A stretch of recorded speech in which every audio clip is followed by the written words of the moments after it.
ప్రభును రక్షకుడైన యేసుక్రీస్తు అతి పరిశుద్ధ కలిగిన నామములో ఈ ఆరాధనకు కూడి వచ్చిన మీ అందరికీ నా యొక్క హృదయపూర్వకమైన వందనాలండి. అందరికీ వందనాలు. ప్రభు మిమ్మల్ని మీ కుటుంబాలను దీవించునుగాక. సంఘం గురించి 4 నెలల నుంచి అదే అంశం మీద చెప్పుకుంటూ వచ్చాను. మీకు అందరికీ బాగా తెలుసు.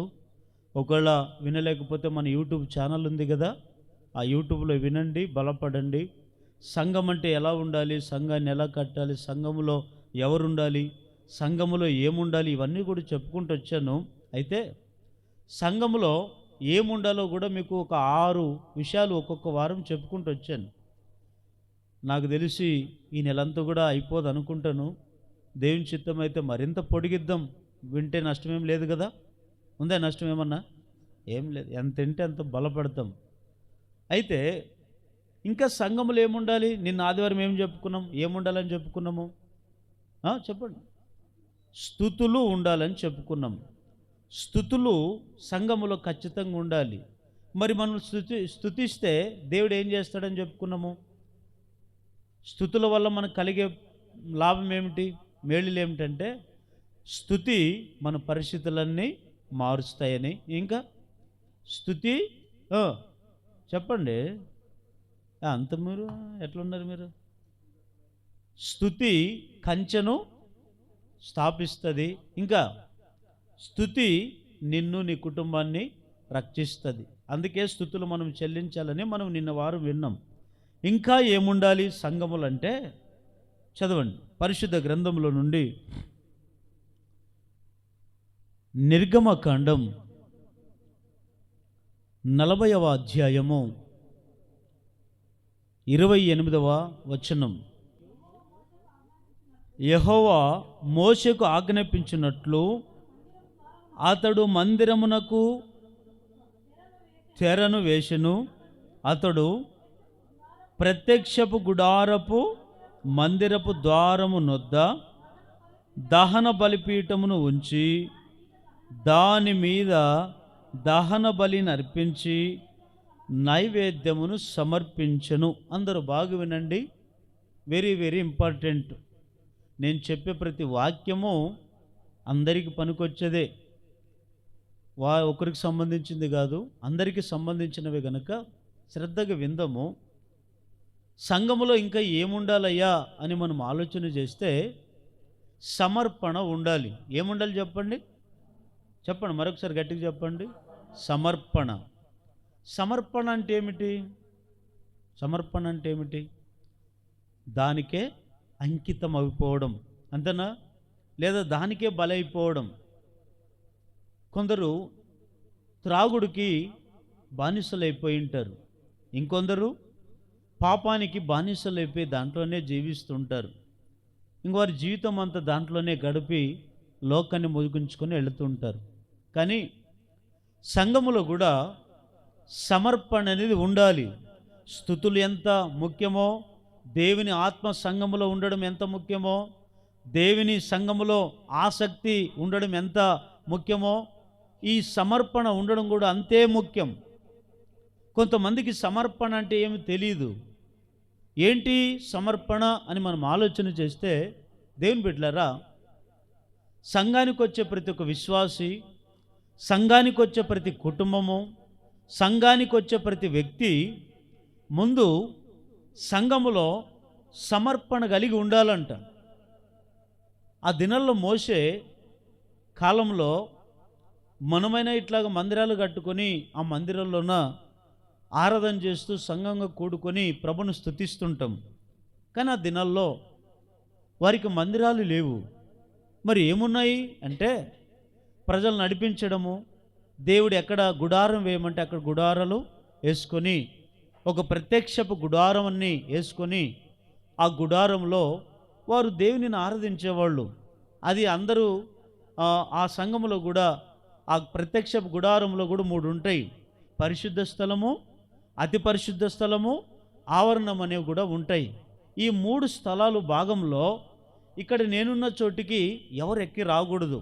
ఒక్కడే యాజకుడు మాత్రమే ఇక్కడ నిలబడాలి. అది కూడా యాజకుడు ఎట్లుండాలంటే పరిశుద్ధంగా ఉండాలి, పాపం లేనివాడుగా ఉండాలి. పవిత్రమైన జీవితాన్ని జీవించేవాడు మాత్రమే నిలవగలుగుతాడు.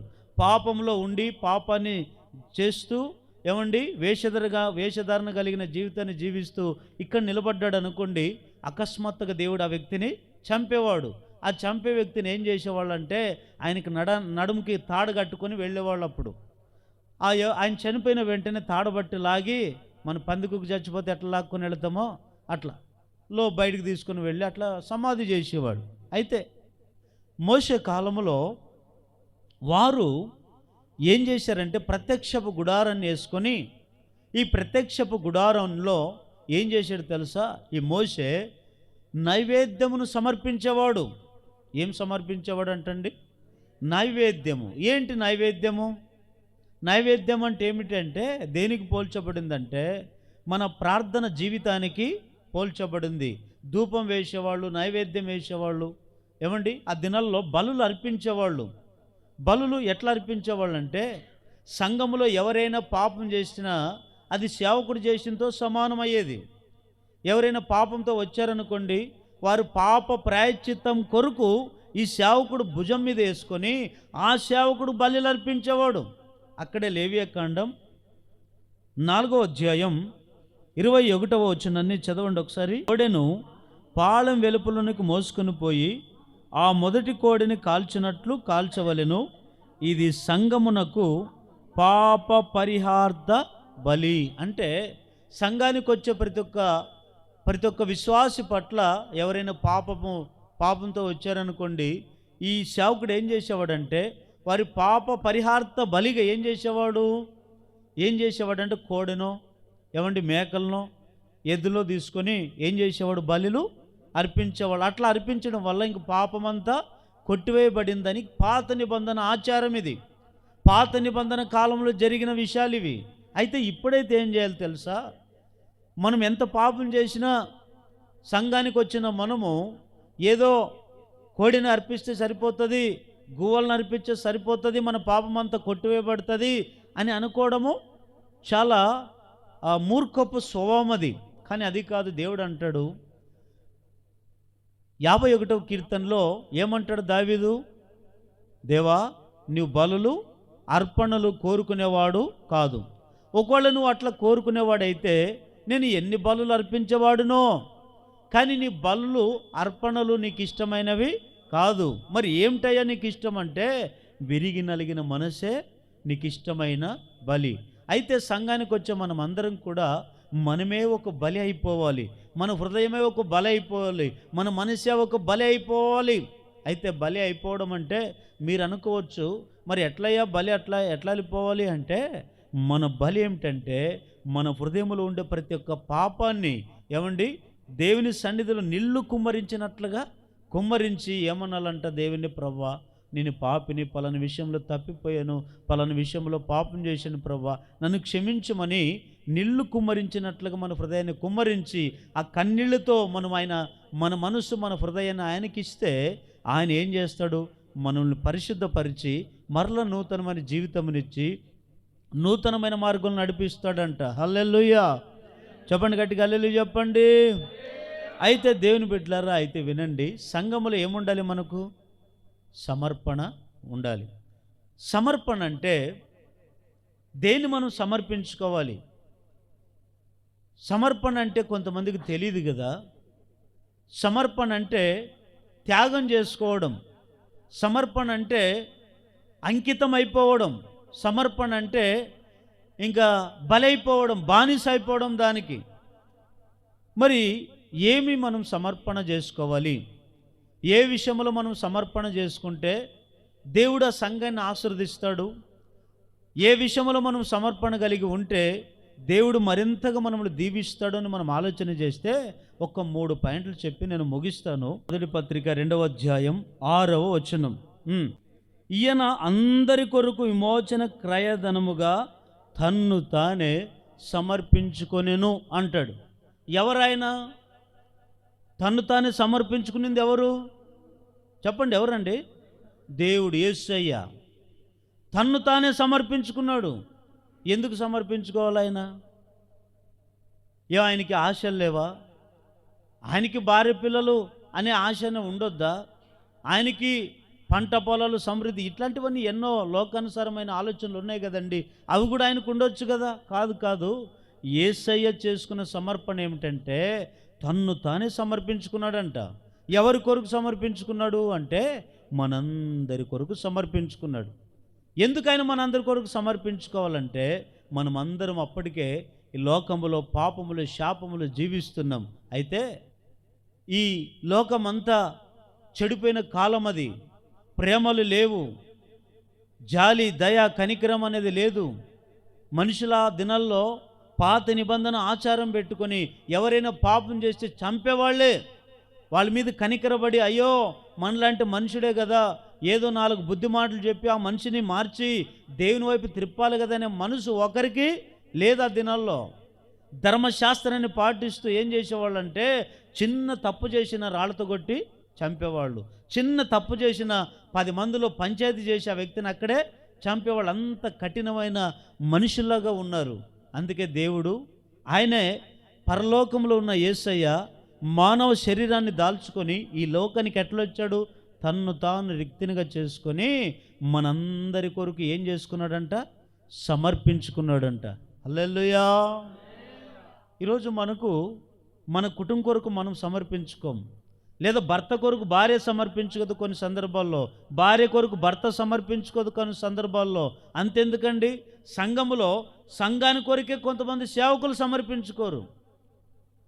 సంఘములో ఉండే విశ్వాసులు సేవకుని కొరకు లేదా సమర్పించుకోరు. అంటే దీని అర్థం ఏమిటంటే యేసయ్య తన జీవిత కాలం అంతా ఎన్ని సంవత్సరాలు బతికాడిన ఈ లోకంలో? 33.5 సంవత్సరాలు కదా. మరి ఆయన అనుకుంటే 1000 ఏండ్లు కానీ బతకడానికి ఆయన చేతుల్లో లేదా? ఆయనకి మరణం అనేది అవసరమా? మరణం అనేది ఉందా? లేదు.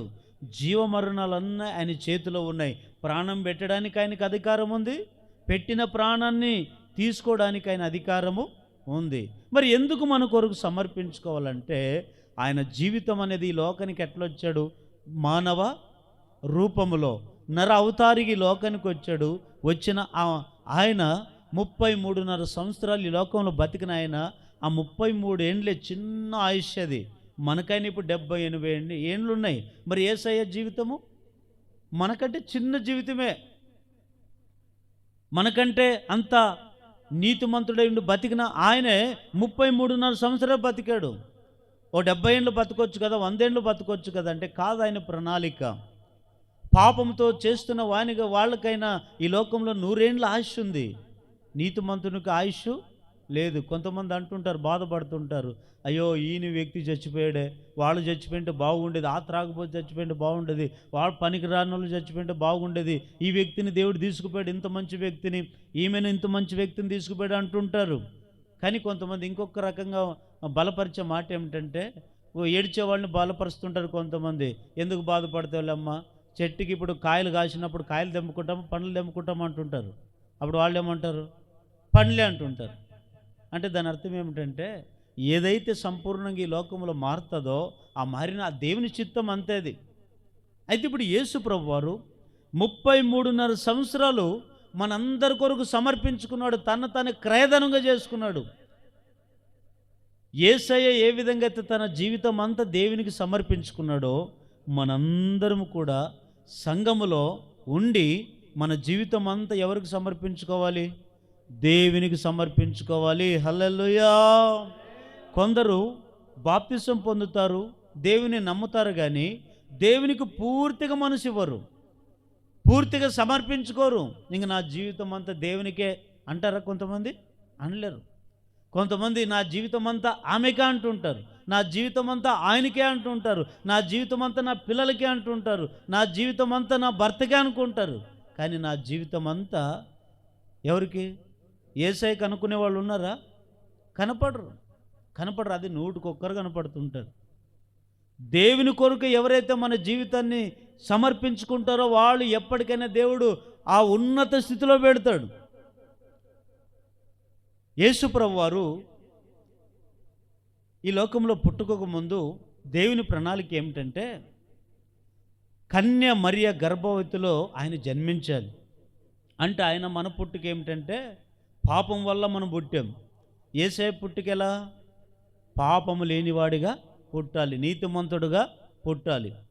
అందుకే దేవుడు కన్య మరి అయిన ఆ స్త్రీ మరియమ్మను ఎన్నుకొని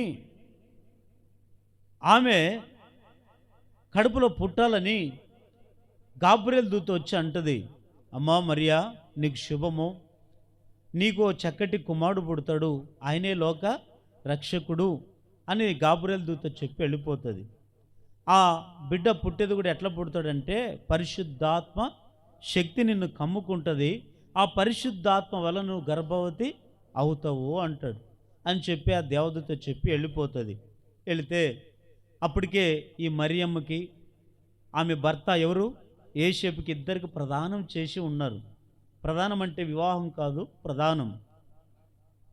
ఈ యోసేపు తెలుసుకొని ఆమె 3 నెలలు అట్లా గర్భం ధరించినప్పుడు యోసేపుని ఏం చేస్తాడంటే ఇంకా ఆమెను రహస్యంగా విడిచిపెట్టాలనుకుంటాడు. ఎందుకంటే ఈమె గర్భవతి అయిపోయింది, పెళ్లి కాకముందు ఇట్లాంటి పనులు ఏమని చెప్పి ఇది లోకానికి అవమానం కదని చెప్పి విడిచిపెట్టాలనుకొని తన మనసులో అనుకుంటాడు. దేవదూత వచ్చి యోసేపు పడుకున్నది చూసి ఆ స్థలానికి వచ్చి యోసేపు యోసేపు అని పిలుస్తాడు. ఆ యోసేపు లేచి ఆ దేవదూత వైపు చూసి అడుగుతాడు, యోసేపు నీ భార్య మరియా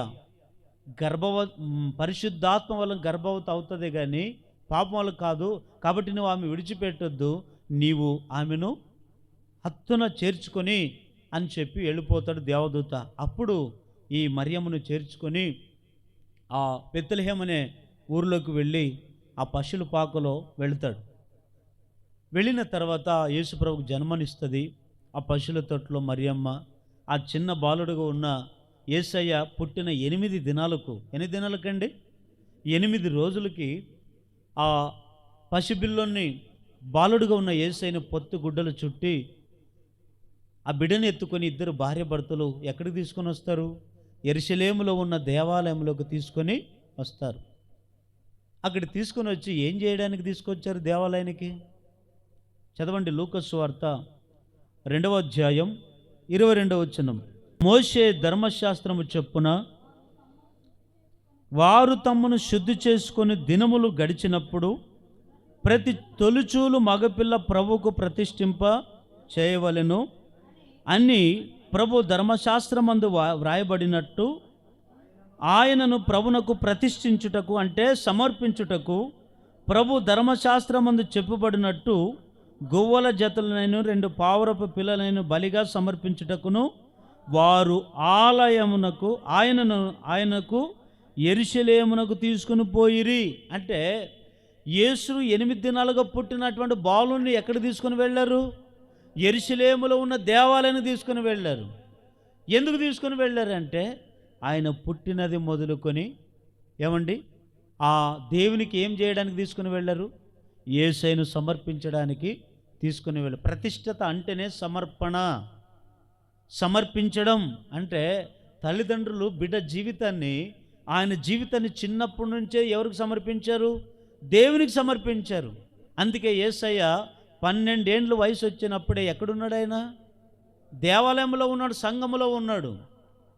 దేవాలయమున సంఘములో ఉండి పెద్దలకు, మత బోధకులకు, శాస్త్రులకు, పరీక్షలకు బోధ చెప్తున్నాడు. ఏమండి ఇప్పుడు పెద్దవాడు బోధ చెప్తే సరిపోతుంది కానీ పెద్దవాళ్ళకి చిన్నవాడుగా ఉన్న ఆ 12 ఏళ్ళకు బాలుడుగా ఉన్న అతను చెప్తే ఎట్లుంటుంది?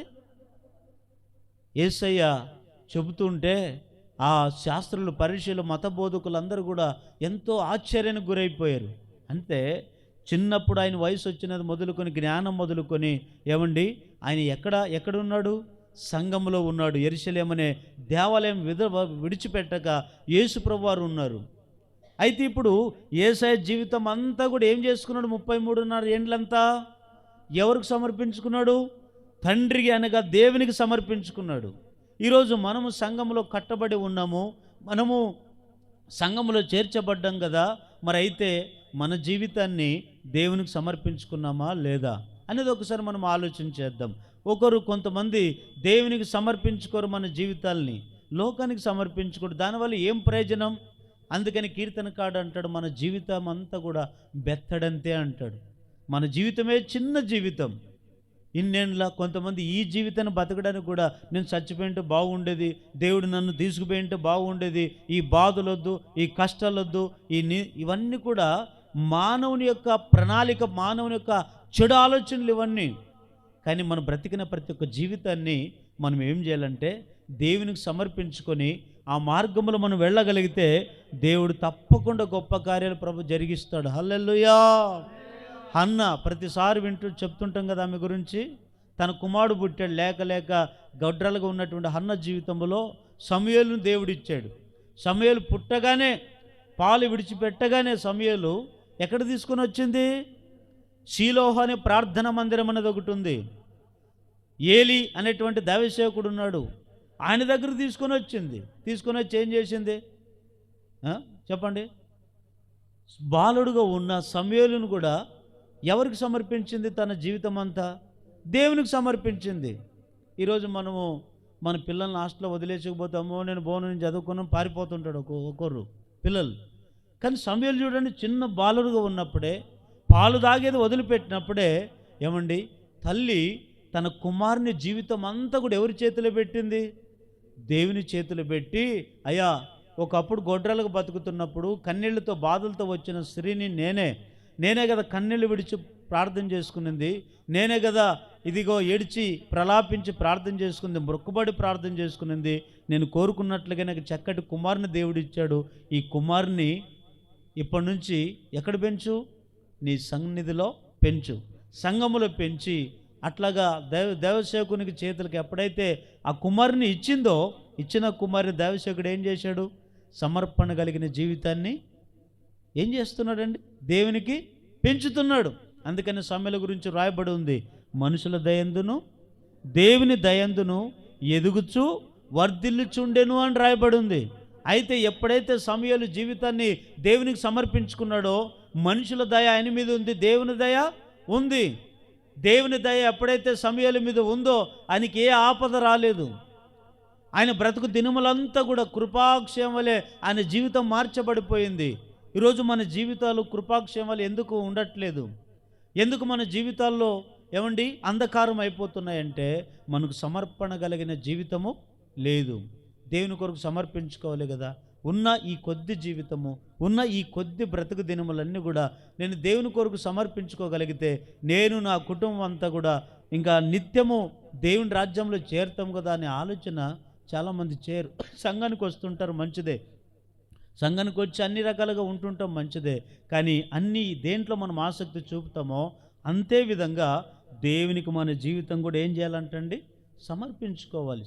ఆ మధ్య ఒక ఆయన అన్నాడు, అయ్యా నువ్వు సమర్పించుకున్నావు కదా దేవుని కొరకు, సేవ కొరకు, మరి నీ పోషణ ఎట్లా, నీ బతుకెట్లా, కుటుంబం ఎట్లా గడుపుతుంది, ఎక్కడి నుంచి పైనుంచి ఏమైనా ఎవరైనా ఇస్తారా, ఎవరైనా నీకు సహాయం చేస్తారా అని అడిగారు.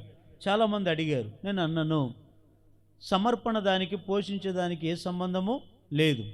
మనం సమర్పించుకునేది దేవుని కొరకు సమర్పించుకున్నప్పుడు, సమర్పించుకున్న మన జీవితాలని దేవుడు చూడడా?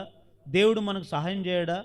మనుషుల సహాయము కొద్ది వరకే ఉండొచ్చు, మనుషుల సహాయము వ్యర్థం. కానీ మనం ఆయనకి సమర్పించుకోగలిగితే దేవుడు నిత్యము మనల్ని పోషిస్తాడు అని చెప్పాడు. ఇప్పటి వరకు సమర్పించుకున్న మన జీవితాలు అందరూ అన్నారు పని చేసుకోవచ్చు, సేవ చేయొచ్చు కదా అన్నారు. నేను అన్నాను, నా తీర్మానమే సమర్పణ కలిగిన తీర్మానం, సమర్పణ కలిగిన జీవితం.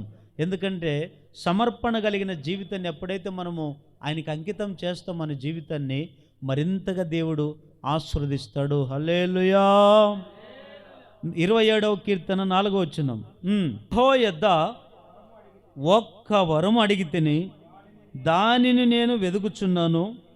యెహోవా ప్రసన్నతను చూచుటకును ఆయన ఆలయములో ధ్యానించుటకును నా జీవిత కాలమంతయు నేను యెహోవా మందిరములో నివసింపగోరుచున్నాను. చూడండి, దావీదు గారు ఆ కీర్తన రాస్తే ఏమంటాడు? నా జీవిత కాలమంతా ఎక్కడున్నానంటాడు? ఎక్కడున్నానంటాడండి? యెహోవా మందిరం, దేవుని మందిరం, దేవుని సంఘం అనేది ఉంది కదా, నా జీవిత కాలమంతా నేను అక్కడే ఉంటాను. అందుకే దావీదును గొర్రెలు కాచుకునే స్థితి నుంచి దేవుడు ఉన్నత స్థితిలోకి తీసుకొచ్చాడు. ఎక్కడో ఉన్నాడు ఒకప్పుడు గొర్రెలు కాల్చుకుంటూ, ఇంట్లో విలువ లేక, తల్లిదండ్రులు ఆయన ప్రేమించేవాళ్ళు కాదు, అన్నదమ్ములు ప్రేమించేవాళ్ళు కాదు, అందరూ ఆయన దూరం పెట్టారు. అందరు దూరం పెట్టినా కానీ దేవుడు ఆయన్ని చెయ్యి విడిచిపెట్టలేదు. దేవుడు ఎప్పుడు ఆయన్ని వదిలిపెట్టలేదు. దావీదు గొర్రెల కాపరి, దావీదు పొలంలో ఉండేవాడు, గొర్రెలు కాల్చుకుంటూ ఉండేవాడు. ఏమండి, ఆయన కాల్చుకొని అడవిలోనే తిరిగేవాడు. ఇంట్లో తక్కువ, పొలంలో ఎక్కువ. ఆఖరికి తల్లిదండ్రులే కన్నారు, కానీ దావీదు కూడా నా కుమారుడే కదా అని ప్రేమించే ఆ తండ్రి ఎంత అసహ్యపడేవాడో. కానీ చిన్న వయసు నుంచే దావీదంట భయభక్తి కలిగిన బతికిన వ్యక్తి అంట, భయభక్తి కలిగి జీవిస్తున్నటువంటి వ్యక్తి. దేవుడంటే అంత భయం, దేవుడంటే అంత పిచ్చి ప్రేమ, దేవుని మీద అంత విశ్వాసం కలిగిన వ్యక్తి కనుకనే గొర్రెల దొడ్లో ఉన్న దావీదును దేవుడు ఎన్నుకున్నాడు. ఇంట్లో 7 మంది ఉన్నారు అన్నల్లో. ఏం చేస్తావు ఇంట్లో? పనికిరానులు సమూయేలు పంపించాడు. సమూయేలు ఆ ఇంటికి వెళ్ళి, ఆ ఇంట్లో ఒక రాజుగా నేను అభిషేకిస్తాను, వెళ్ళి అభిషేకించన్నాడు. సమూయేలు వెళ్ళి దావీదు తండ్రిని అడిగాడు, నీ కుమారులు పిలిచాయా? నన్ను దేవుడు పంపించాడు, నీ కుమారులో ఒకరిని అభిషేకించమని పంపించాడంటే పెద్దోని పిలుస్తాడు ఏలీబును. ఏలీబు వస్తాడు. ఏలీబు ఎట్లున్నాడంటే హైట్, రంగు గింగ అంత బాగునే ఉన్నాడు. అప్పుడు సమూయేలు అనుకున్నాడు మనసులో, దేవుడు కోరుకున్నవాడు ఇతడేనేమో అనుకున్నాడంట. అప్పుడు దేవుడు అంటాడు, సమూయేలు నువ్వు అనుకున్నట్లుగా అతను కాదు నేను ఎన్నుకున్నది. మనుషులు పై రూపాన్ని చూస్తారు, కానీ నేను అంతరంగాన్ని చూస్తాను. మనుషులు పై రూపాన్ని చూస్తారు, మనుషులు హైటు, రంగు, అంద చందాలను, డబ్బు, హోదాను, కారు, ప్రత్యేకలు ఇవన్నీ కూడా లోకములో ఉంటే వాటిని వైపు చూస్తారు.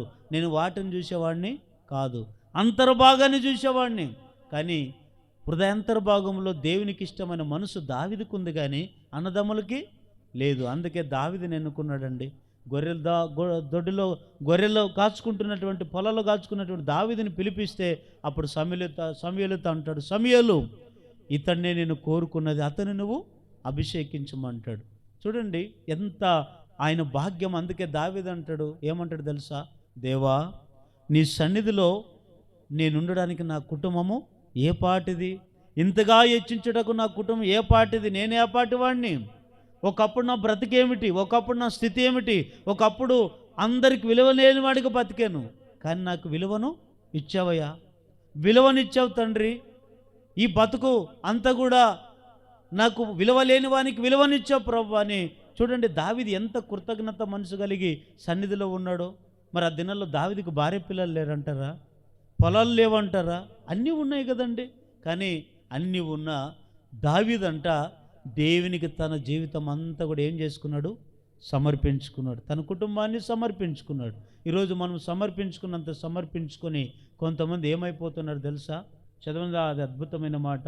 49వ కీర్తన 20వ వచనం.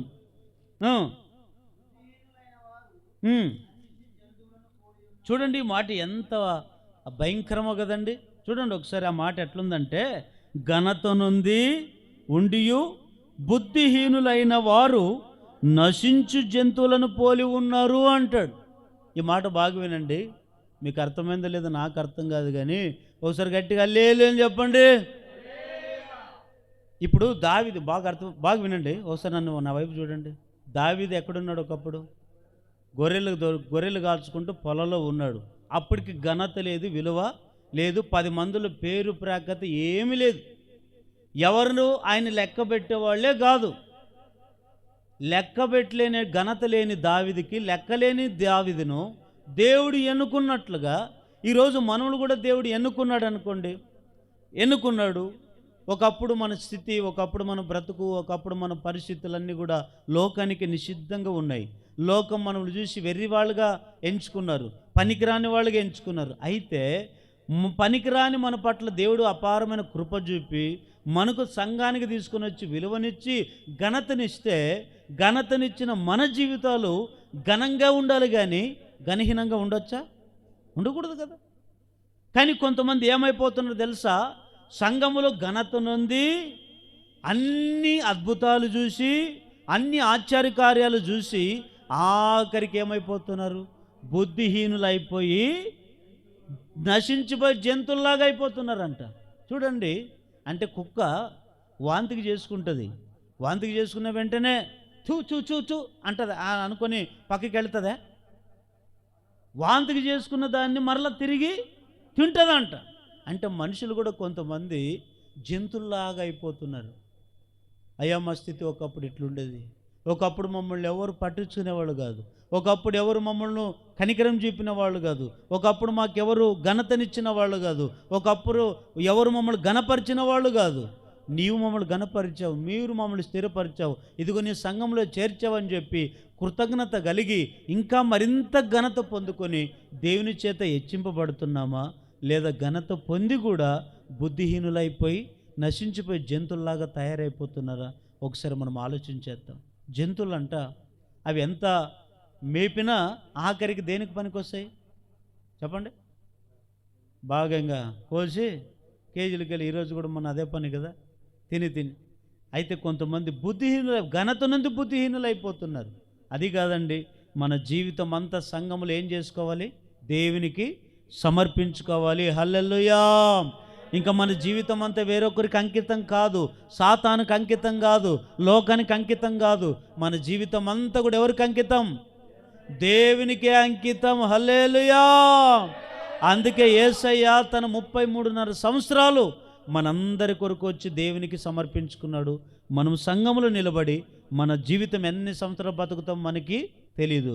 బతికిన కొన్ని సంవత్సరాలైనా మన జీవితం అంతా ఎవరికి సమర్పించుకుందాము? దేవునికి సమర్పించుకుందాం. రెండో మాట, మార్కు సువార్త 1వ అధ్యాయం, త్వరగా చదవండి. మార్కు సువార్త 1వ అధ్యాయం. ఇక్కడ ఒక మాట మీకు జ్ఞాపం చేస్తాను. ఒక కుష్ఠరోగి ఉన్నాడు. ఏ రోగి చెప్పండి? ఏ రోగి? రోగులు కూడా రకరకాలు ఉంటాయి కదా, రోగాలు కూడా. ఇప్పుడు ఆయనకు ఒక కుష్ఠరోగం వచ్చింది. కుష్ఠరోగం వచ్చినటువంటి ఆయన్ని బాగా వినండి. ఆ దినాల్లో ఏ ఇంట్లో నేను ఎవరికైనా కుష్ఠరోగం వస్తే ఇంట్లో పెట్టుకునేవాళ్ళు కాదు. వాళ్ళు దూరం పెట్టి, మనుషులు లేని కాడ దూరం పెట్టి, వాళ్ళు గాలి ఇతరులకు తగులుకోకుండా ఒకరికి ఒక సపరేట్ ప్లేటు, సపరేటు అదేమంటారు దాన్ని, గ్లాసు, చెంబు, ఏమండి సపరేట్ పెట్టేవాళ్ళు. ఈ దినాల్లోనే కుష్ఠరోగులు అక్కడక్కడ కనబడుతున్నారు.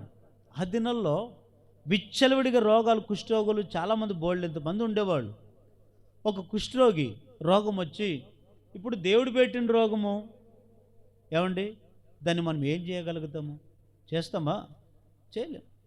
కుష్ఠ వస్తే ఆయన మీద కుటుంబం ఉందో లేదో అక్కడ రాయబడలేదు, ఉంటుంది, నాకు తెలిసి ఉంటుంది. వాళ్ళందరూ దూరం పెట్టినట్టున్నారు. ఆ కుష్ఠరోగిని దూరం పెడితే మరి ఆయన్ని కనికరించారు, ఎవరు కనికర పడలేదు. యేసుప్రభు ఉన్నాడని ఎరిగి యేసుప్రభు దగ్గరికి వెళ్ళి మోకాళ్ళలోంచి ఏమన్నాడు అడిగాడు తెలుసా? దేవా, నన్ను బాగు చేయి, నన్ను శుద్ధినిగా చేయి, నా కుష్ఠరోగాన్ని బాగు చేయని అడిగాడు. వెంటనే దేవుడు ఏం చేశాడు? ఏయ్, నువ్వు కుష్ఠ వచ్చిందా, నువ్వు దూరం ఉండు అన్నాడా? నువ్వు నన్ను ముట్టుకోవద్దు అన్నాడా? అనలేదండి. ఏం చేశాడు తెలుసా? ఆ కుష్ఠరోగి మీద కనికరపడ్డాడు, ప్రేమించాడు. ప్రేమించి కనికరపడి ఏమన్నాడు అక్కడ? మార్కు సువార్త 1వ అధ్యాయం 40వ వచనం. వచ్చి ఆయన ఎదుట మోకాళ్ళుంచి, నీకు ఇష్టమైతే నన్ను శుద్ధినిగా చేయగలవని చెప్పి ఆయనను ఏం చేసుకున్నాడంటే, ఇతను వేడుకొనగా ఏం చేసేటప్పుడు, వేడుకున్నప్పుడు వెంటనే కనికరపడ్డాడు. కుష్ఠరోగి మీద కనికరపడి చేయి చాపి వానిని ముట్టి, నాకిష్టమే. ఇక్కడ ఏనండి, ఎవరైనా నేను బాగుపడతాను అంటే కొంతమందికి బాగుపడడం ఇష్టం ఉండదు.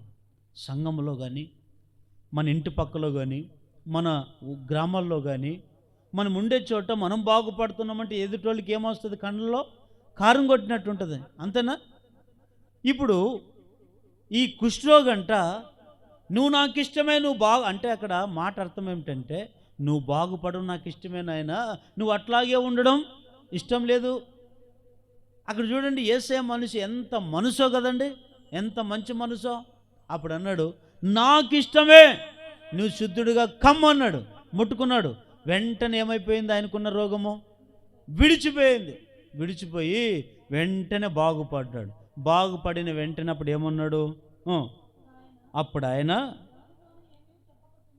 ఎవ్వనితో ఏ మాటను చెప్పొద్దు, కానీ నీవు వెళ్ళి వారికంటే లోకానికి సాక్షార్థమై నీ శరీరాన్ని యాజకునికి కనబరుచుకొని నీవు బాగుపడినందుకు మోషే నియమించిన కానుకలను సమర్పించుమని వానికి ఖండితముగా ఆజ్ఞాపించి వెంటనే వానిని పంపివేశను. గట్టిగా హల్లెలూయా అని చెప్పండి. దేవుని బిడ్డలారా, ఒకటి సంఘములో మన జీవితాన్ని దేవునికి సమర్పించుకోవాలంట. రెండవది ఇంకా ఏం సమర్పించుకోవాలంటే కానుకలను సమర్పించుకోవాలంట. ఏం సమర్పించుకోవాలండి చెప్పండి, ఏం సమర్పించుకోవాలి? ఇప్పుడు కుష్ఠరోగి బాగుపడ్డాడు. బాగుపడిన వెంటనే దేవుడు ఏమన్నాడు? ఇదిగో నీవు వెళ్ళి వారికి సాక్షిగా నిలబడి సాక్షార్థమై దేవుడి నీ జీవితంలో ఏం మేలు చేశాడో వాళ్ళందరికీ ఎవరితో ఏమీ చెప్పొద్దు, కానీ ఒకటి గుర్తుపెట్టుకో, ఎవరితోనేం చెప్పొద్దు. ఒకటి మనసులో పెట్టుకో. ఏం పెట్టుకోవాలి ప్రభా అంటే, మోషే నియమించిన, ధర్మశాస్త్రం చెప్పున మోషే నియమించిన కానుకలను నువ్వు సమర్పించుకొని చెప్పాడు. ఎట్లా చెప్పాడు? అది కూడా ఖండితముగా. ఎట్లా చెప్పండి, ఎట్లా చెప్పాడు? ఖండితంగా అంటే ఖచ్చితంగా దీన్ని మర్చిపోవద్దు. ఈరోజు సంఘంలో ఉన్న మనము కానుకలను సమర్పించుకోవాలి. మీరు అనుకునవచ్చు, కానుకలు అంటే డబ్బేనా? వింటున్నారా లేదా? కానుకలు అంటే డబ్బేనా? కాదు. డబ్బు ఒకటే కానుకలు కాదు. కానుక అంటే మనమే ఒక కానుక, మన జీవితమే ఒక కానుక. ఇక్కడ ఈ రోగికి వచ్చిన రోగము, ఆ బాధను బట్టి దేవుడు కనికరబడి బాగు చేస్తే, బాగు చేసిన వెంటనే నీవు ఖచ్చితంగా వెళ్ళి నీవు కానుకలను సమర్పించుకొని, దేవుడే మాట చెప్పాడు, మనుషులు ఎవరు చెప్పలేదు. కానుకలు కూడా 3-4 రకాలుగా ఉన్నాయి. మీకు చాలాసార్లు చెప్పే ఉంటాను, మరొకసారి జ్ఞాపం చేస్తాను, వినండి. కానుకలు కూడా ఆదివారం వేసి చందా వేరే, దశమ భాగము వేరే, వ్యక్తిగత కానుకలు వేరే, ఏమండి ఎవరైనా సహకారం అడిగించే కానుక వేరే. ఈ 4 రకాల కానుకలు బైబిల్ గ్రంథంలో ఉన్నాయి. అయితే ఏ వ్యక్తి అయినా సంఘంలో చేర్చబడిన మనమందరం కూడా సంఘములో చేర్చబడిన వెంటనే ఒకప్పుడు మనకు కానుకల విలువ తెలియకపోవచ్చు. సంఘములో ఉన్న మనము కానుకల విలువ తెలుసుకోవాలి. కానుకలు అంటే, మనం ఏదో ఆదివారం వస్తే ఒకే ఒక కానుక గురించి మనకు తెలుసు. అదేం కానుక? ఏదో మన చేతిలో ఉన్నప్పుడు కానుక పట్టేటప్పుడు మన చేతిలో జేబులను 10 రూపాయలు చినిగిపోయిందో మంచిది, మొత్తానికైతే 10 రూపాయలు వేస్తారు. ఇంకొంతమంది 100 రూపాయలు వేస్తారు, ఇంకొంతమంది 20 రూపాయలు వేస్తారు, ఇంకొకరు 50 రూపాయలు వేస్తారు. 100 రూపాయల కంటే ఇంక వేసేవాళ్ళు ఎవరైనా ఉన్నారా? అది వేసారంటే కొంతమందే, బాగా ఆ కానుకల విలువ తెలిసిన వాళ్ళు అనుకోండి. కానీ నువ్వు ఏ కానుక ఎంత ఇచ్చావనే దేవుడు ఎప్పుడు చూడడు. ఇంతే ఇయ్యాలని దేవుడు ఎక్కడ చెప్పలేదు. అయితే ఒకటి మనం గుర్తుపెట్టుకోవాలి, మనం సంఘంలో ఉన్నప్పుడు నువ్వు ఇచ్చే కానుక ఎట్లుండాలంటే అది ప్రతిష్టమైన కానుకై ఉండాలి. నువ్వు ఇచ్చే కానుక ఎట్లుండాలంటే తొలి కానుక ఉండాలి. తొలిచూలుకుండే కానుక ఉండాలి. కయీను ఏబేలు ఇద్దరు ఉన్నారు. ఏబేలు ఉన్నాడు. ఏబేలు కూడా దేవునికి అర్పణ కానుకిచ్చాడు. ఎట్లాంటి కానుకిచ్చాడు ఆయన? ఎట్లాంటి కానుకిచ్చాడండి? అంత మనము తిని అంత అయిపోయి ఆఖరికి ఎక్కువైన దాంట్లో ఇచ్చాడా? లేదు. మొదటిది ప్రథమ ఫలములన్నింటిలో మొదటిది. అది పంట పొలంలో ఉండేదైతేనేమి, నీ ఇంట్లో నువ్వు సంపాదించిన సంపాదన అయితేనేమి, నీ వ్యాపారంలో అయితేనేమి, లేదా నీ తినే తిండిలో కూడా మొదటి ప్రతిఫలం అంతా ఎవరిది? దేవునిది. దేవునికి ఇచ్చిన తర్వాతే మీరైనా నేనైనా అప్పుడు తినాలంట. ఇది నిజమైన మనకు దేవునికి ఇచ్చే అర్పణ. ఎందుకు కొంతమందికి ప్రతిఫలం రాదంటే, మనం అన్ని మన అవసరతలన్నీ తీర్చుకుంటాం, ఏదో మిగిలితే దేవునికి ఇష్టం, లేకపోతే ఇది కాదు. ఇట్లా చేయడం వల్ల ఇట్లా ఎవరు చేశారు? కయీను చేశాడు. కయీను ఎట్లాంటి అర్పణ ఇచ్చాడంటే, ఆయన కూడా ఇవ్వాలని ఆశ ఉంది, కానీ ఆయన అర్పణ ఆయన మంచి మనసుతో ఇచ్చేవాడు కాదు, ఏదో ఆయనకి అట్లా. అందుకే దేవుడు ఎవరు అర్పణ తీసుకున్నాడు? ఏ వేలు అర్పణ. ఆ ఇద్దరికి అర్పణలకు తేడా ఉందా లేదా?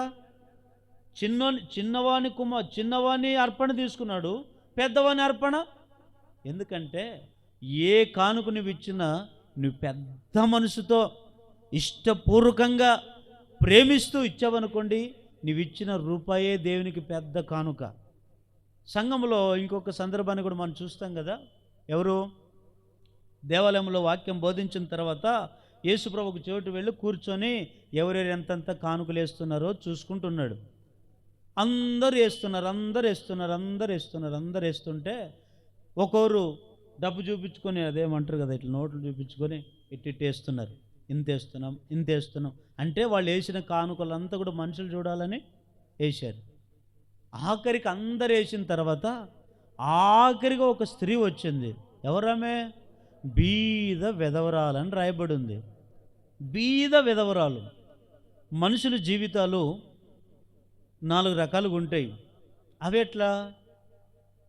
బీద పరిస్థితులు ఉంటాయి కొంతమందికి, నిరుపేద స్థితిలో ఉంటారు కొంతమంది, మధ్యతరం ఉంటారు, ధనవంతులు ఉన్నారు, మధ్యతరం వాళ్ళు ఉన్నారు, బీదలు ఉన్నారు, నిరుపేదలు కూడా ఉన్నారు. ఈ 4 రకాల జీవితాలు జీవించే మనుషులు ఉన్నారు భూమి మీద. కానీ ధనవంతులకు ఉండేది, వాళ్ళు డబ్బును బట్టి ధనవంతులని పిలువబడతారు. మధ్యతరగతి వాళ్ళు అంటే వాళ్ళకి అంత ఎక్కువ ఉండదు, అంత మధ్యతరగతి వాళ్ళు. ఇంకా మిగిలిన ఇద్దరికే, వీళ్ళకే ఆర్థికంగా ఇబ్బంది పడుతుంటారు. బీద వాళ్ళు ఉంటారు, పాపం వాళ్ళు పని చేసుకుని తింటే. కొంతమంది బీద వాళ్ళు ఉంటారు, వాళ్ళు ఇంకా నిరుపేద వాళ్ళు ఉంటారు. నిరుపేద వాళ్ళు ఇంక పేద ఏదంటే ఇంకెవరన్నా పెడితేనే, లేకపోతే పాపం అట్లాంటి పరిస్థితి. చేసుకోవాలో తినాలో, ఏ పూటికి ఏనాటికి ఆహారము ఆనాటికి అన్నట్టుగా. అయితే ఈ బీద విధవరాలు ఎంత తెచ్చిందామె దేవుని సంఘానికి వచ్చేటప్పుడు? 2 కాసులు. ఆమెతో ఉండేది 2 కాసులు. అయితే దేవుడు ఓ మూలను కూర్చొని చూస్తూ ఉన్నాడు. మీరు కూడా అనొచ్చు, అయ్యా మనం వేసే కానుక దేవుడు చూస్తాడా? ఒకళ్ళు నాకైతే తెలియదు ఎవరెవరు ఎంతెంత ఇస్తామనేది. మనం వేసే కానుక దేవుడు ఖచ్చితంగా చూస్తాడు. ఒకవేళ ఇప్పుడు మనం బ్రతుకున్నంత కాలం అర్థం కాకపోవచ్చు, కానీ దేవుడు ఏదో ఒక రోజు ఖచ్చితంగా ఆ విషయం కూడా మనతో లెక్క అడుగుతాడు.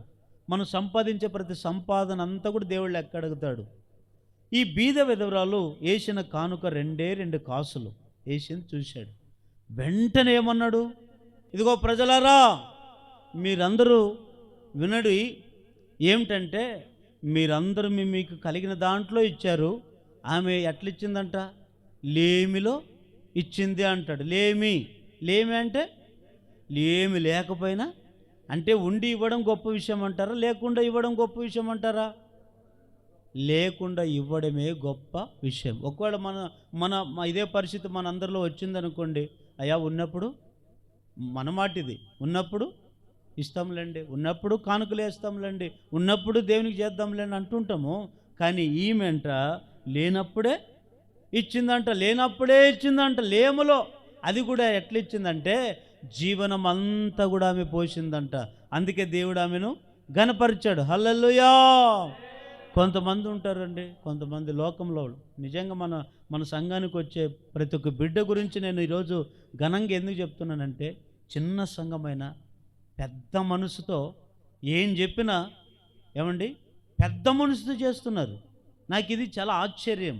ఏ కుటుంబం అయినా చూడండి, పలానన్నా ఇవి మీరు ఇలాంటి పని చేయండి అన్న, ఓకే సార్.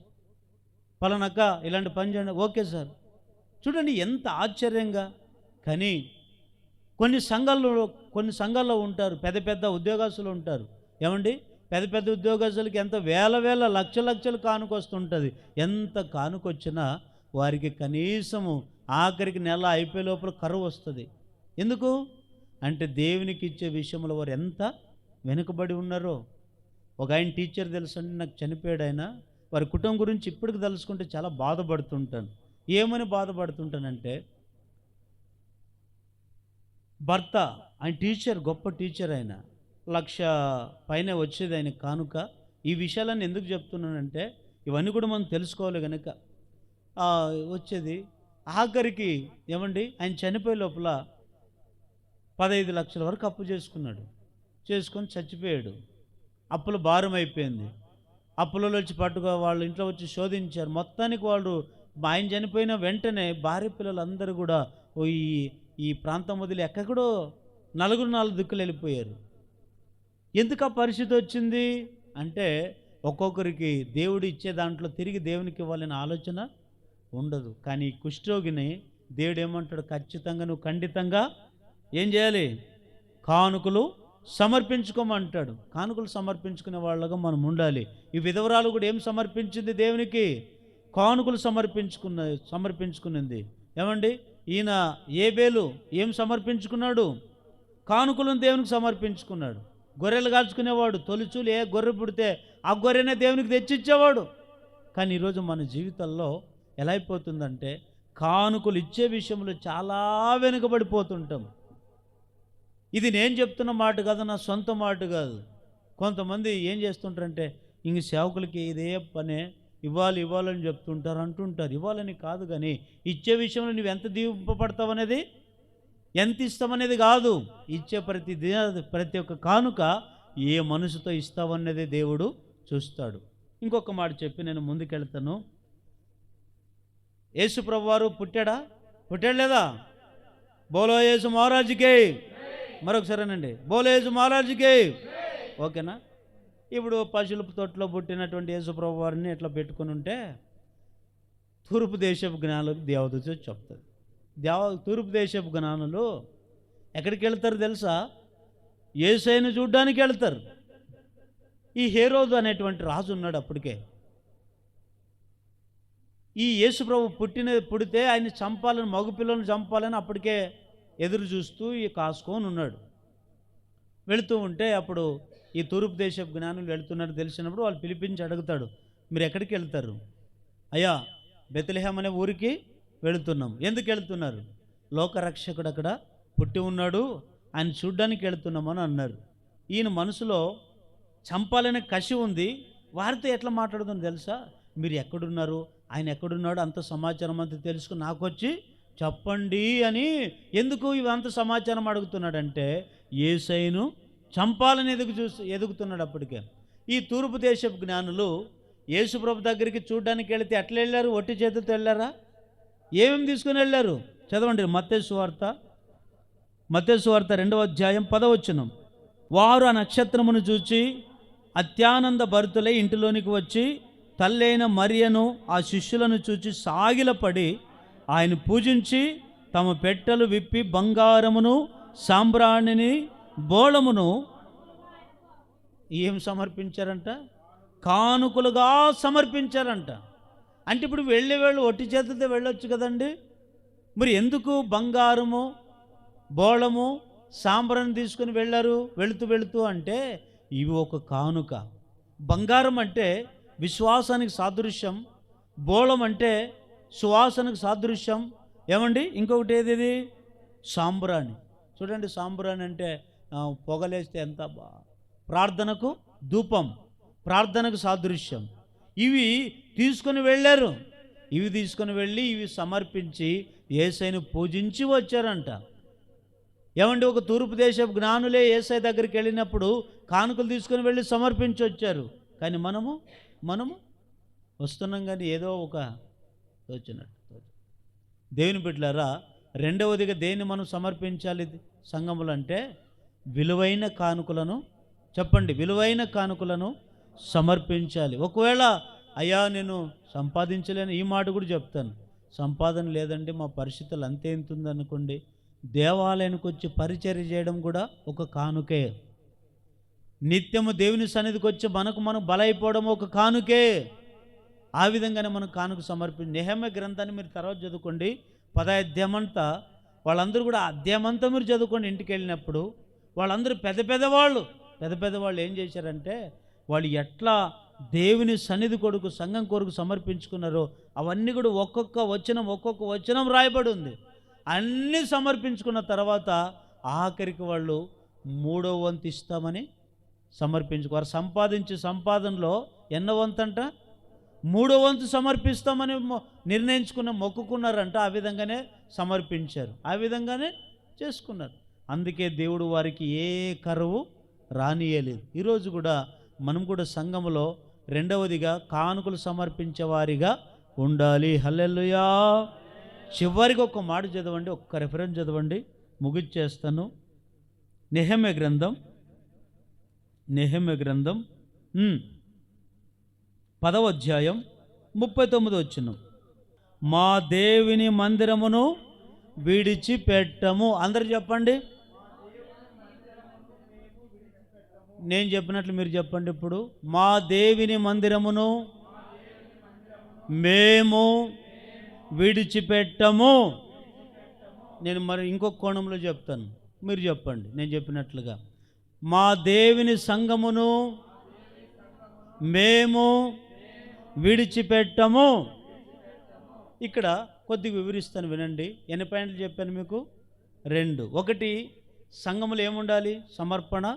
ఏం సమర్పించుకోవాలంట? ఒకటి, మన జీవితాలను దేవునికి సమర్పించుకోవాలంట. రెండవది, విలువైన కానుకలను సమర్పించుకోవాలి. మూడవది ఏం సమర్పించుకోవాలంటే మన కుటుంబాలను సంఘానికి సమర్పించుకోవాలి. ఏం సమర్పించుకోవాలి? మన కుటుంబాలను ఎవరికి సమర్పించుకోవాలి? సంఘానికి సమర్పించుకోవాలి. ఏ కుటుంబాన్ని ఎందుకు సమర్పించుకోవాలంటే ఎందుకు? అందుకని వీళ్ళు అన్నారు, మా దేవుని మందిరము విడిచిపెట్టము అన్నారా? ఇప్పుడు సంఘాలు కూడా, దేవుళ్ళు అనబడిన వాళ్ళు కూడా ఎంతోమంది ఉన్నారు లేదా? రకరకాల కోట్లాది మంది దేవుళ్ళు, దేవదూతలు ఉన్నారు. సంఘాలు కూడా ఉన్నాయి లేదా? రకరకాల సంఘాలు ఉన్నాయి. అయితే మన నిర్ణయం ఎట్లుండాలంటే సంఘంలో దేవుడు ఇచ్చిన మా సంఘాన్ని మేము విడిచిపెట్టము. మీరు అనొచ్చేమో, అయ్యా మరి సంఘంలో అన్ని సంఘాల్లో దేవుడు ఉండరండి అనొచ్చు. ఒకవేళ దేవుడున్న అక్కడ దేవుని సిద్ధాంతాలు ఉండవు. కొన్ని సంఘాల్లో దేవుడు ఉండొచ్చు కానీ దేవుని సిద్ధాంతాలు ఉండకపోవచ్చు. మనుషుల సిద్ధాంతాలు, మనుషుల యొక్క పెట్టిన పద్ధతుల్లో అక్కడ కొన్ని సంఘాల్లో ఉండొచ్చు. కానీ ఏదేమైనప్పటికీ కూడా దేవుని మందిరములో దేవుని పద్ధతులే ఉండాలి, మనుషుల పద్ధతులు ఉండకూడదు. దేవుని మందిరములో, దేవుని సంఘములో దేవుని ఆలోచనలో బట్టే నడిపింపబడాలి సంఘం. మనుషుల ఆలోచన బట్టి నడిపించబడ్డదిందో ఆ సంఘము ఎప్పటికైనా అది కూల్చబడుతుంది. కానీ మనుషుల ఆలోచన బట్టే సంఘం ఎప్పుడు నడవకూడదు. దేవుని ఆలోచన బట్టి, దేవుని చిత్తాన్ని బట్టి ఆ సంఘం నడిపింపబడితేనే ఆ సంఘను దేవుడు నిరంతరంగా ఫలింపజేస్తాడు. హల్లెలూయా. కానీ సంఘంలో చేర్చబడిన మనం ఒకటే తీర్మానం చేసుకోవాలి ఈ పూట. ఏమని? మా దేవుడిచ్చిన సంఘాన్ని మేము విడిచిపెట్టము. ఎందుకు విడిచిపెట్టము అని తీర్మానం చేసుకోవాలంటే నానా రకాల సంఘాలు ఉన్నాయి. కొంతమంది చూడండి, ఒక సంఘంలో స్థిరంగా ఉండరు. ఇది ఒక నా సంఘం కదా, దీంట్లో నేను బలపడ్డాను కదా, దీంట్లో నేను స్థిరపరచబడ్డాను కదా, దేవుడు దీని ద్వారా కదా నన్ను బలపరిచింది, ఈ సంఘం ద్వారా కదా నన్ను పట్టుకునింది, ఈ సంఘం ద్వారా కదా నేను నా కుటుంబము సంతోషంగా సమాధానంగా ఉన్నాము అనే ఆలోచనలో మనుషుడు విడిచిపెట్టి సంఘాలు తిరగడం ప్రారంభిస్తున్నాడు ఈ దినాల్లో. దేవుడు చెప్పింది తిరగమని కాదు, ఒక దగ్గర నిలబడమని, ఒక దగ్గర స్థిరంగా ఉండమని. తిరిగే వాళ్ళు ఎవరు? సాతాను సంబంధులు. నిలిచేవాళ్ళు ఎవరు? దేవుని సంబంధులు. ఈరోజు మనం తిరిగే వాళ్ళు ఉండకూడదు. సిద్ధాంతాలు దేవుడు ఒకటి పెట్టాడు, నిబంధన పెట్టాడు, క్రమం పెట్టాడు. అయితే నేను అంటాను, మీరు అనొచ్చు, అయ్యా మరి అన్ని సంఘాలు కదండి, ఇంకా అవన్నీ గురించి నేను మీకు ఎక్కువ చెప్పను, షార్ట్ కట్ చెప్తాను. దేవుడు ఏదైతే మనకు సిద్ధాంతాన్ని, నిబంధన స్థిరపరిచాడో అది ఆ ఒక్క మాట నేను చెప్తాను. ఏమిటంటే దేవుడు మనల్ని ఎక్కడ బలపరిచాడో, ఎక్కడ స్థిరపరచబడ్డాడో, ఎక్కడ మనము స్థాపించబడ్డామో, ఎక్కడ మనం నిర్మింపబడ్డామో, దేవుడు ఎక్కడైతే మన కుటుంబాలు ఏ సంఘమును నిలవాలని కోరుకున్నాడో ఆ సంఘములోనే నిలిచి ఉండాలి. లేదా వేరొక సంఘంలోకి తిరిగామా అష్ట కష్టాల పాలైపోయేది మనము, మన కుటుంబాలు చెదిరిపోయేది మన కుటుంబాలు. ఎందుకంటే దేవుడు ఇచ్చినది. అందుకనే ఒక మాట అంటాడు, కోడి తన పిల్లల రెక్కల చాటున ఏ విధంగా భద్రపరుచుకుంటుందో ఆ విధంగా భద్రపరుచుకున్నాను అంటాడు. అంటే ఒక రెక్కల నీడ అనేది ఒక దేవుని సంఘం కదా, ఆ సంఘంలో స్థిరపరిచాడు. మీకు ఉదాహరణకు ఒక మాట చెప్తాను, వినండి. ఆషేరు గోత్రికురాలు ఒక స్త్రీ ఉంది కదా, ఏ గోత్రం అది చెప్పండి, ఏ గోత్రం అది? ఆషేరు గోత్రం. ఆషేరు గోత్రం నుంచి ఒక స్త్రీ ఉంది. ఏం పేరు ఆమె పేరు? అన్నా. చెప్పండి, ఏం పేరు? అన్నా. అన్నా వేరే, అన్న వేరే.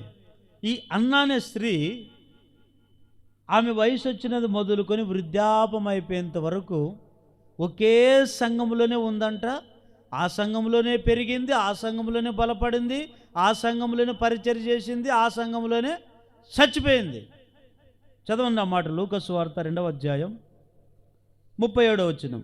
మరియు ఆషేరు గోత్రికురాలును పనియేలు కుమార్తెనైన అన్న ఒక స్త్రీ ప్రవక్త ఉండెను. ఆమె కన్యత్వం మొదలుకొని 7 ఏండ్లు పెనిమిడితో సంసారం చేసి బహుకాలం గడిచినదై 84 సంవత్సరాలు విధవరాలై ఉండి, ఏమిటంట? దేవాలయం అంటే సంఘాన్ని విడవక ఉపవాస ప్రార్థనతో రేయింబగళ్ళు ఏం చేస్తుందంట? సంఘంలో సేవ చేస్తూ ఉందంట. మరి ఆమె సంఘంలో ఇటాడు తిరుగుతుందా? ఒక్క చోట స్థిరపరచబడింది, అక్కడే బలపడింది, అక్కడే స్థిరపరచబడింది. ఆఖరికి ఆమె శ్వాస కూడా అక్కడే విడిచిపెట్టిందండి. ఇది సంఘంలో ఉండే ప్రతి విశ్వాసి పాటించవలసినటువంటి జాగ్రత్తలు. హల్లెలూయా. సంఘాలు తిరగకూడదు. సంఘాలు తిరగడం వల్ల మన జీవితాలు అంధకారం అయిపోతాయి. యెహోషువ ఏమంటాడు? యెహోషువ గ్రంథంలో, మీరు ఏ దేవుళ్ళనైనా కొలవండి, మీరు ఏ విగ్రహాలకైనా మొక్కండి, మీతో మాకు సంబంధము లేదు. అయితే నేను నా ఇంటి వారును ఎవరిని సేవిస్తామంటాడు? యెహోవాను. అంటే వాళ్ళు తీసుకున్న నిర్ణయం ఒకటే. కోట్ల మంది దేవుళ్ళు ఉన్నారు, లక్షల కోట్ల మంది సంఘాలు కూడా ఉన్నాయి. అదే యెహోషువ ఏమంటాడంటే, మీరు ఎక్కడైనా వెళ్ళండి, ఎక్కడైనా తిరగండి, అయితే నా పని ఏమిటంటే, నేను నా జీవితము ఎట్లుంటుందంటే, నేను నా కుటుంబం మాత్రం యెహోవానే. ఇది నిర్ణయం.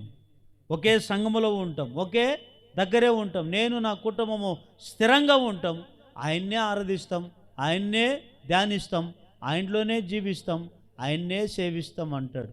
అందుకని పోయిన సంవత్సరంలో అద్భుతమైన పాట రాశాం కదా, నా యేసయ్య నిన్నే ఆరాధింతును, శ్రీ యేసయ్య నిన్నే సేవించేద. అయితే మన జీవితాలు ఎప్పుడు కూడా తిరిగేటువంటి వారు ఉండకూడదు. ఒకే సంఘములోనే మన కుటుంబాలను ఏం చేసుకోవాలంట?